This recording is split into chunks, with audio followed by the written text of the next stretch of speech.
Hi, my name is Perla Lansang, and today we're going to be talking about allergic contact dermatitis. I've worked with a few pharmaceutical companies, but none of these are going to be relevant for the module that we're going to be doing today. We hope that by the end of this module, you will be able to recognize the manifestations of allergic contact dermatitis and list some common causes of this particular condition. So what is allergic contact dermatitis? Allergic contact dermatitis is a delayed type hypersensitivity reaction to a particular chemical. And the delayed type is important because that means that the body needs a period of sensitization before it recognizes and forms an immunologic response to that particular chemical. So usually this doesn't show up the first time the body meets a chemical. It's usually repeated courses of sensitization to this particular agent, and then you get the hypersensitivity reaction after that. It's important to note, too, that this allergen is usually not a dangerous allergen.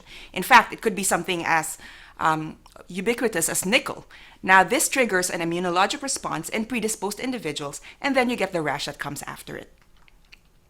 So allergic contact dermatitis, because it's an inflammatory condition, manifests as an eczema or as a dermatitis. There is scaling, oozing, crusting. It's often very itchy. There's redness and swelling.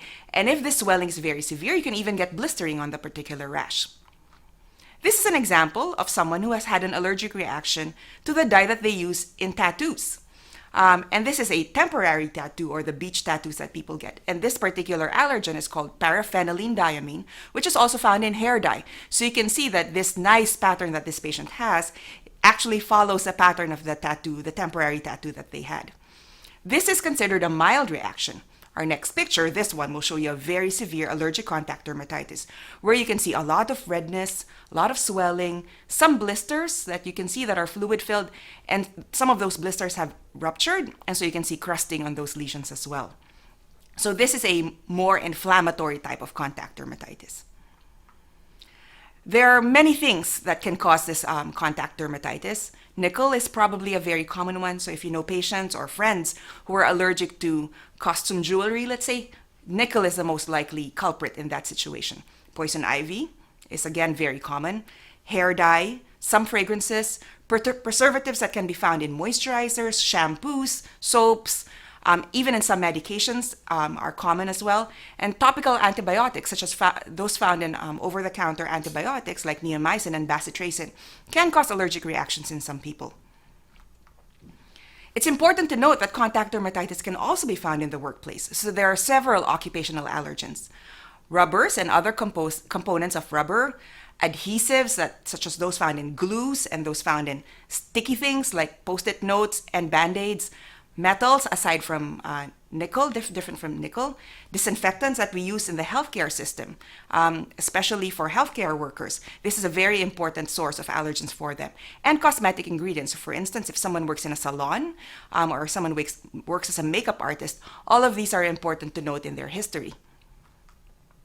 So the diagnosis of allergic contact dermatitis is really heavily dependent on a very good clinical history of exposure. And so if you're suspecting this particular condition, it's important to ask about the patient's occupation, their hobbies, history of travel, if there's anything that they've done differently before the rash came up. If the history is not clear as to what caused that exposure, we can also do a patch test. And a patch test allows identification of specific antigens that the patient might be reacting to. This is a picture of how we do a patch test. So we stick a whole bunch of chemicals on the patient's back.